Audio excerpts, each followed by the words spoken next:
ನಮಸ್ಕಾರ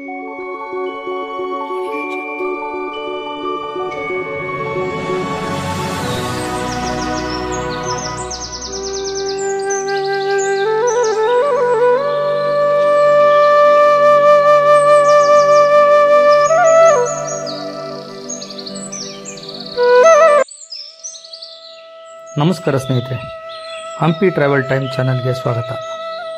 ಸ್ನೇಹಿತರೆ, ಈ ದಿನ ನಾವು ಹಂಪಿಯ ಪ್ರಸಿದ್ಧ ಶ್ರೀಕೃಷ್ಣ ದೇವಾಲಯದ ಹತ್ರ ಇದ್ದೇವೆ. ಈ ದೇವಾಲಯದ ವಿಶೇಷತೆ ಏನು, ಇದನ್ನು ಯಾರು ಕಟ್ಟಿಸಿದ್ರು, ಏಕೆ ಕಟ್ಟಿಸಿದ್ರು, ಇದೆಲ್ಲ ಬಗ್ಗೆ ನಾವು ತಿಳ್ಕೊಳ್ಳೋಣ. ಅದಕ್ಕಿಂತ ಮುಂಚೆ ನನ್ನ ಚಾನಲನ್ನು ನೀವು ಸಬ್ಸ್ಕ್ರೈಬ್ ಮಾಡ್ಕೊಳ್ಳಿ, ಲೈಕ್ ಮಾಡಿ, ಹೈಪ್ ಮಾಡಿ, ಶೇರ್ ಮಾಡಿ ಹಾಗೂ ಕಮೆಂಟ್ ಹಾಕೋದನ್ನು ಮರಿಬೇಡಿ. ಸ್ನೇಹಿತರೆ, ನೀವು ಎದುರಿಗೆ ನೋಡ್ತಾ ಇದ್ರಲ್ಲ, ಇದನ್ನು ಕೃಷ್ಣ ಬಜಾರ್ ಎಂದು ಕರೀತಾರೆ. ಶಾಸನಗಳಲ್ಲಿ ಇದನ್ನು ಕೃಷ್ಣದೇವರ ತೇರು ಬೀದಿ ಅಥವಾ ಕೃಷ್ಣಾಪುರ ಪೇಟೆ ಎಂದು ಕರೆಯಲಾಗುತ್ತದೆ. ಇಲ್ಲಿ ದೇವರ ರಥೋತ್ಸವಗಳು ಕೂಡ ನಡೀತಾ ಇದ್ವು. ಈ ಬಜಾರ್ ವಿಜಯನಗರ ಕಾಲದಲ್ಲಿ ಬಹುಮುಖ್ಯವಾದದ್ದು. ಇಲ್ಲಿ ಪ್ರತಿದಿನ ಜನರಿಗೆ ಬೇಕಾದಂಥ ವಸ್ತುಗಳಾದ ಬೇಳೆ, ಬೆಲ್ಲ, ಅಕ್ಕಿ ಮತ್ತು ಮಸಾಲೆ ಪದಾರ್ಥಗಳನ್ನು ಈ ಪ್ರಮುಖ ಮಾರುಕಟ್ಟೆಯಲ್ಲಿ ಮಾರ್ತಾಯಿದ್ರು. ಈ ಮಾರುಕಟ್ಟೆ ಸುಮಾರು ಅರ್ಧ ಕಿಲೋಮೀಟರ್ ಉದ್ದವಿದ್ದು ಎರಡೂ ಬದಿಯ ಮಂಟಪಗಳಲ್ಲಿ ಜನರು ವ್ಯಾಪಾರ ನಡೆಸ್ತಾ ಇದ್ರು. ನಾವೀಗ ಪ್ರಸಿದ್ಧ ಕೃಷ್ಣ ಪುಷ್ಕರಣಿ ಬಳಿ ನಿಂತಿದ್ದೇವೆ. ಈ ಪುಷ್ಕರಣಿಯ ನೀರನ್ನು ದೇವಸ್ಥಾನದ ದೈನಂದಿನ ಪೂಜೆಗಳಿಗೆ ಉಪಯೋಗ ಮಾಡ್ತಾಯಿದ್ರು ಹಾಗೂ ದೇವಾಲಯದ ವಿಧಿವಿಧಾನಗಳಿಗೆ ಹಾಗೂ ಜನರು ಕುಡಿಯುವ ನೀರಿಗೆ ಈ ನೀರಿನ ಪುಷ್ಕರಣಿಯನ್ನು ಉಪಯೋಗ ಮಾಡ್ತಾಯಿದ್ರು. ಈ ಪುಷ್ಕರಣಿ ದೇವಾಲಯದ ಜೀವನಾಡಿಯಾಗಿತ್ತು. ಇವೇ ಮಂಟಪಗಳಲ್ಲಿ ವ್ಯಾಪಾರ ಮಾಡ್ತಾಯಿದ್ರು. ಈ ಭಾಗದಲ್ಲಿ ಪುಷ್ಕರಣಿ ಎಷ್ಟು ಸೊಗಸಾಗಿದೆ ನೋಡಿ. ಪುಷ್ಕರಣಿ ಇದು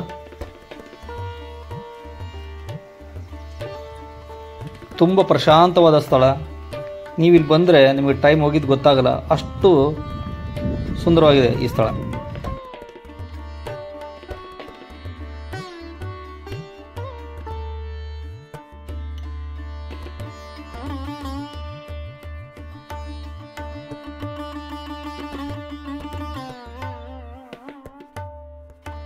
ಸ್ನೇಹಿತರೆ, ಎದುರಿಗೆ ನೀವು ನೋಡ್ತಾ ಇದ್ರಲ್ಲ, ಇದುವೇ ಬಾಲಕೃಷ್ಣ ದೇವಸ್ಥಾನ ಅಂತ ಕರೀತಾರೆ. ಬನ್ನಿ, ಈಗ ನಾವೀಗ ದೇವಸ್ಥಾನ ಒಳಗಡೆ ಹೋಗೋಣ.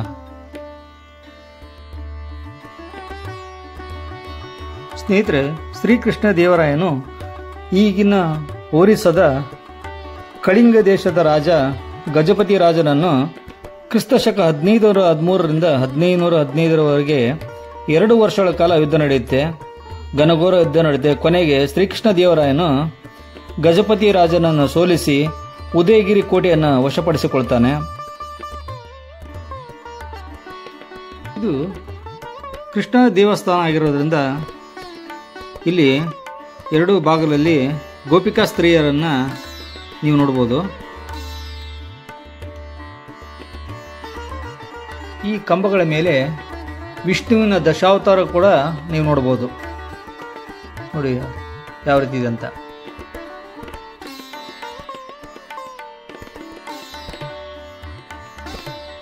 ಸೀಲಿಂಗ್ ಯಾವ ರೀತಿ ಇದೆ ಅಂತ ನೋಡ್ಬೋದು. ಮೇಲೆ ಎಷ್ಟು ಅದ್ಭುತವಾಗಿ ಕೆತ್ತಿದ್ದಾರೆ. ಅಲ್ಲಿ ಮೇಲ್ಭಾಗದಲ್ಲಿ 2 ಹಾವುಗಳ ಶಿಲ್ಪ ನೋಡ್ಬೋದು.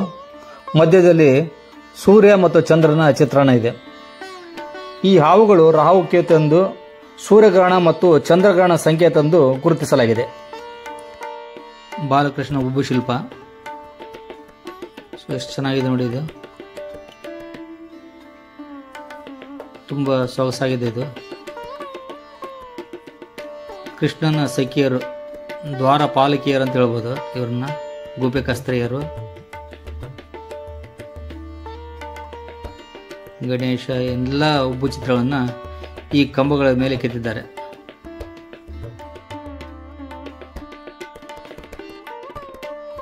ಈ ದೇವಾಲಯದ ಕೆಲವು ಭಾಗ ಹಾನಿಗೊಂಡಿದ್ರು ಅದರ ಶಿಲ್ಪಕಲೆ ಇಂದಿಗೂ ಅದ್ಭುತವಾಗಿದೆ.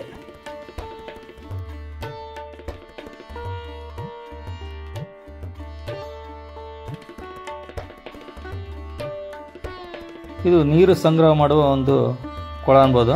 ಇದನ್ನು ಅಡುಗೆ ಮಾಡಲಿಕ್ಕೆ ಉಪಯೋಗ ಮಾಡಿಕೊಳ್ತಾ ಇದ್ರು.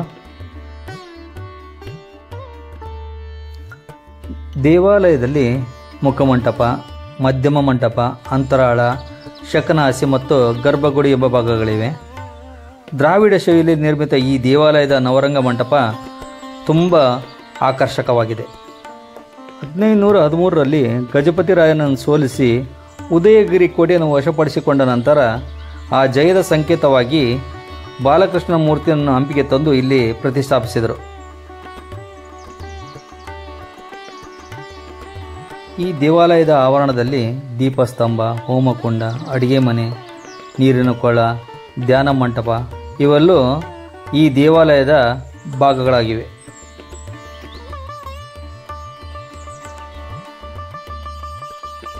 ಈ ದೇವಸ್ಥಾನವನ್ನು ಸಂಪೂರ್ಣ ವಾಸ್ತು ಪ್ರಕಾರ ನಿರ್ಮಾಣ ಮಾಡಿದ್ದಾರೆ. ಈ ಬಾಲಕೃಷ್ಣನ ದೇವಸ್ಥಾನ ಪೂರ್ವಾಭಿಮುಖವಾಗಿದೆ. ಈ ದೇವಾಲಯಕ್ಕೆ 3 ಗೋಪುರಗಳನ್ನು ನೀವು ನೋಡ್ಬೋದು. ಪೂರ್ವಕ್ಕೆ, ದಕ್ಷಿಣಕ್ಕೆ ಮತ್ತು ಉತ್ತರಕ್ಕೆ 3 ಗೋಪುರಗಳಿದ್ದು ಇಂದಿಗೂ ಆ ಗೋಪುರಗಳನ್ನು ನಾವು ನೋಡಬಹುದು.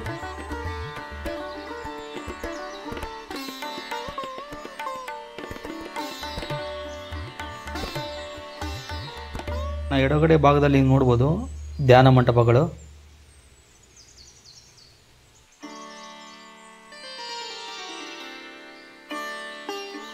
ದೇವಾಲಯದ ಗೋಪುರದ ಒಳಗೆ ಕೃಷ್ಣನ ಉಡುಪು ಮತ್ತು ಆಭರಣಗಳಿರ್ತಕ್ಕಂಥ ಕೋಣೆ ಕೂಡ ಇದೆ. ಕಾಲಕ್ರಮದಲ್ಲಿ ಕೆಲವು ಶಿಲ್ಪಗಳು ಹಾನಿಗೊಂಡಿದ್ದರೂ ಅದರ ಶಿಲ್ಪಕಲೆ ಇನ್ನೂ ಆಕರ್ಷಕವಾಗಿದೆ.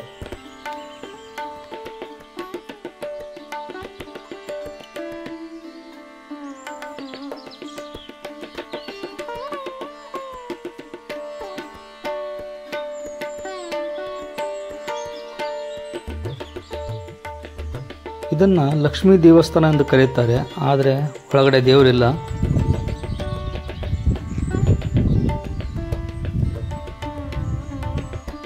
(1565ರ ತಾಳಿಕೋಟೆ ಯುದ್ಧದ ನಂತರ ಹಂಪಿಯ ಅವನತಿ ಪ್ರಾರಂಭವಾಗುತ್ತೆ.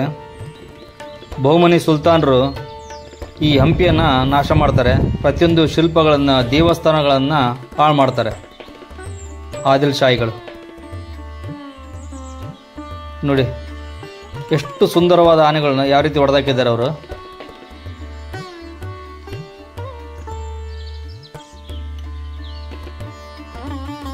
ಆನೆ ಸೊಂಡಿಲೆಲ್ಲ ಹೊಡೆದಾಕಿದ್ದಾರೆ. ಇಲ್ಲಿ ದೇವಸ್ಥಾನ ಪೂರ್ತಿ ಹಾಳು ಮಾಡಿದ್ದಾರೆ.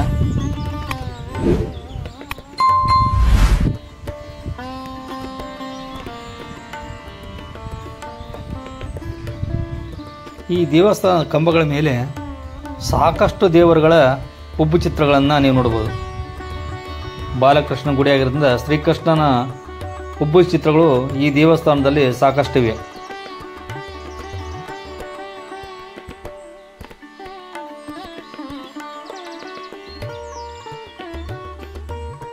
ಸೀಲಿಂಗ್ ನೋಡಿ ಎಷ್ಟು ಅದ್ಭುತವಾಗಿದೆ. ಇಲ್ಲಿ ಕೃಷ್ಣನಿಗೆ 2 ಪತ್ನಿಯರು, ರುಕ್ಮಿಣಿ ಮತ್ತು ಸತ್ಯಭಾಮ. ಹೀಗಾಗಿ 2 ಗರ್ಭಗುಡಿಗಳನ್ನು ಇಲ್ಲಿ ನಿರ್ಮಾಣ ಮಾಡಲಾಗಿದೆ.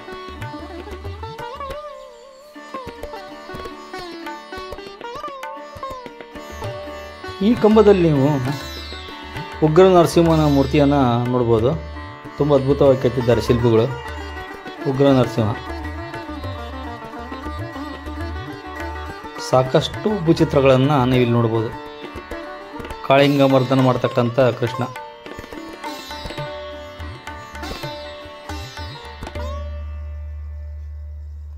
ಶಿಲೆಗಳು ಸಂಗೀತವನ್ನು ಆಡ್ತಾ ಇದೆ.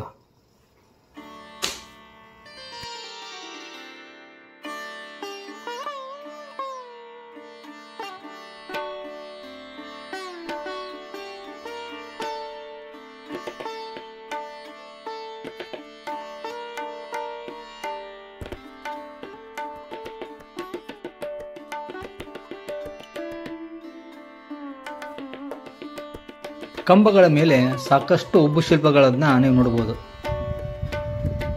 ಎಲ್ಲೆಡೆ ಕೃಷ್ಣನ ವಿಗ್ರಹಗಳನ್ನೇ ನೀವು ನೋಡಬಹುದು. ಕಂಬದ ಮೇಲೆ ಆಂಜನೇಯ, ಕೃಷ್ಣ, ಕಾಳಿಂಗಮರ್ದನ ಕೃಷ್ಣ, ಆಲಿ.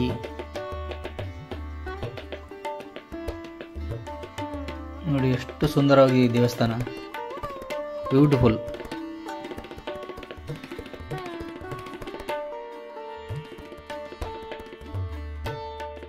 ಇಲ್ಲಿಂದ ಗರ್ಭಗುಡಿ ಹೋಗ್ತಕ್ಕಂಥದ್ದು. ದೇವಾಲಯದ ಹೊರಾಂಗಣ ಯಾವ ರೀತಿ ಇದೆ ಅಂತ ನೋಡ್ಬೋದು. ಇಲ್ಲಿ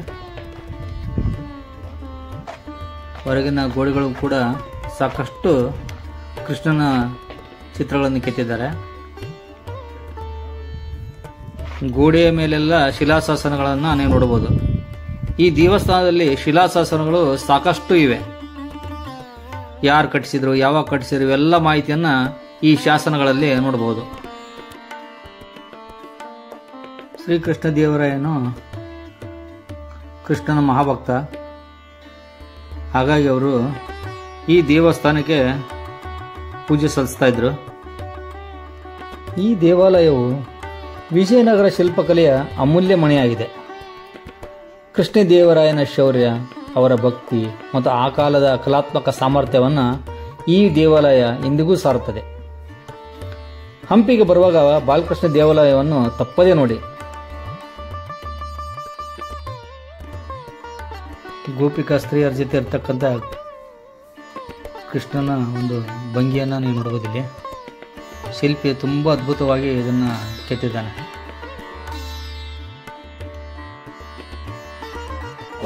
ಮೇಲ್ ನೋಡಿದ್ದು ಯಾವ ರೀತಿ ಇದೆ ಅಂತ ನೀವು ನೋಡ್ಬೋದು. ಅದ್ಭುತವಾದ ವಾಸ್ತುಶಿಲ್ಪ ಅಂತ ಹೇಳ್ಬೋದು ಈ ದೇವಸ್ಥಾನ.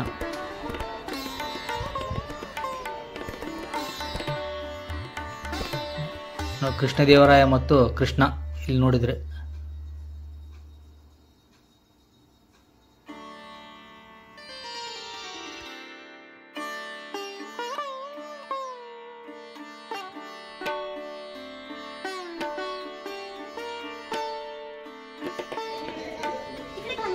ಇಲ್ಲಿ ಶಾಸನಗಳನ್ನು ಕೂಡ ನೀವು ನೋಡ್ಬೋದು. ಆಗಲೇ ಹೇಳ್ದಂಗೆ ದೇವಸ್ಥಾನದ ಶಾಸನಗಳು ಸಾಕಷ್ಟು ಇವೆ.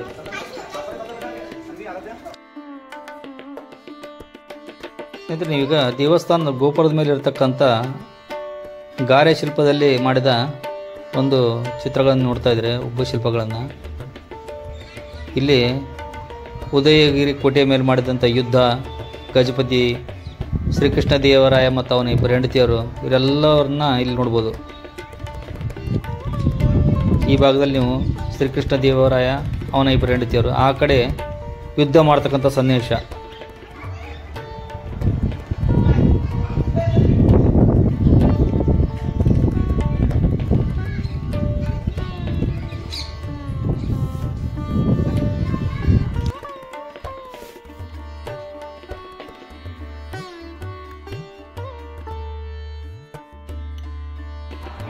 ದೇವಸ್ಥಾನದ ಎರಡೂ ಭಾಗಗಳಲ್ಲಿ ಮೀನಿನ ಮಾರ್ಕ್ ಮಾಡಿದ್ದಾರೆ ನೋಡಿ, ಮೀನಿನ ಗುರುತು. ಈ ಥರ ಗುರುತಿದ್ರೆ ಈ ಭಾಗದಲ್ಲಿ ನೀರಿದೆ ಅಂತ ತೋರಿಸ್ಲಿಕ್ಕೆ ಅದು ಒಂದು ಸಂಕೇತ. ಯಾಕಂದರೆ ಮುಂದೆ ಪುಷ್ಕರಣಿ ಇದೆಯಲ್ವಾ, ಅದಕ್ಕೋಸ್ಕರ. ಕೃಷ್ಣ ದೇವಾಲಯದ ಎದುರಿಗೆ ಇರುವ ಈ ಕಲ್ಲಿನ ಪೆಟ್ಟಿಗೆ ಅತ್ಯಂತ ವಿಶೇಷವಾದದ್ದು.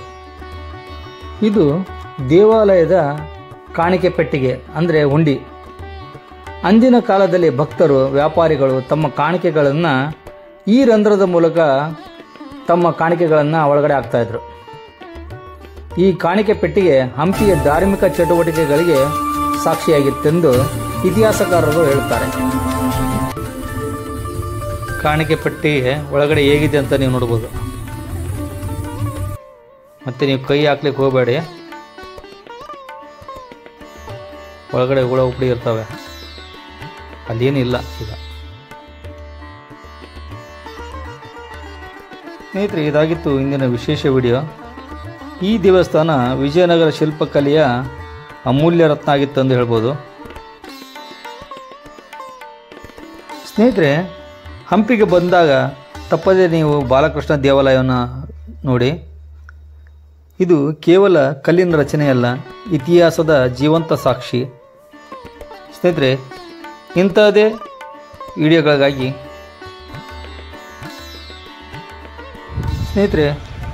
ಮತ್ತೆ ಸಿಗೋಣ ಇಂತಹದೇ ವಿಶೇಷ ವಿಡಿಯೋದಲ್ಲಿ. ಹಂಪಿಯ ಇತಿಹಾಸ, ದೇವಸ್ಥಾನಗಳು ಮತ್ತು ಅಪರೂಪದ ಸ್ಥಳಗಳ ಬಗ್ಗೆ ತಿಳಿದುಕೊಳ್ಳಲು ನನ್ನ ಹಂಪಿ ಟ್ರಾವೆಲ್ ಟೈಮ್ ಚಾನಲ್ನ ಸಬ್ಸ್ಕ್ರೈಬ್ ಮಾಡಿ, ಲೈಕ್ ಮಾಡಿ, ಹೈಪ್ ಮಾಡಿ.